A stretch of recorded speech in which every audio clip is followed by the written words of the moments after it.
ಆದಮೇಲೆ ನಮಸ್ತೆ. ಇದು ಹಲಗೇರಿ ಕುಪ್ಪೇಲೂರು ರಸ್ತೆಯಲ್ಲಿ ಹಳ್ಳ. ನಾನು ಆನ್ ದಿ ವೇ ಹೋಗ್ತಾಯಿದ್ದೆ. ತುಂಬ ಚೆನ್ನಾಗಿ ಕಾಣ್ತಾಯಿತ್ತು, ನೀರು ಬಾಂದಾರದಿಂದ ಕೆಳಗೆ ಬೀಳ್ತಾಯಿತ್ತು.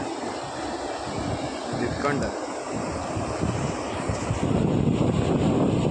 ನೋಡಿ ಖುಷಿ ಪಡೋಣ ಅಂತ ಗಾಡಿ ನಿಲ್ಲಿಸಿ ವಿಡಿಯೋ ಮಾಡ್ತಾಯಿದ್ದೆ.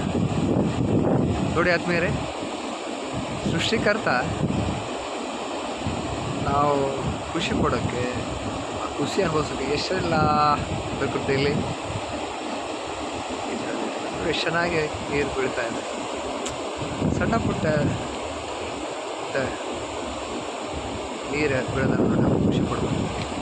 ಆಗಲೇ ಜೀವನ ಭಾಳ ಖುಷಿಯಾಗಿ ಇರುತ್ತೆ ಅಂತ ಹೇಳ್ತಾ ನೋಡಿ ವೀಕ್ಷಕರೇ, ನೀವು ಆನಂದಿಸಿ. ಚಿಕ್ಕಳ್ಳ ಇಲ್ಲಿ ತುದ ಮೇಲ್ದಂಡೆ ಇಲ್ಲಿ ಆದು ಬರುತ್ತೆ ಚಾನಲ್. ಅದರ ಮೇನ್ ಚಾನಲ್ ನೀರು ಬಿಟ್ಟಿದ್ದಾನೆ. ಇದರ ನೀರು ಈ ಹಳ್ಳಕ್ಕೆ ಬಂದ್ಬಿಡುತ್ತೆ. ನೋಡಿ ಎಷ್ಟು ಚೆನ್ನಾಗಿ ನೋಡಿ ಖುಷಿ ಪಡ್ತೀವಿ. ನೋಡಿದರೆ ಮತ್ತೆ ಮತ್ತೊಂದು ವಿಡಿಯೋದೊಂದಿಗೆ ಸಿಗೋಣ. ನಮಸ್ತೆ. ಸೊಬಗು ಚೆನ್ನಾಗಿದೆ.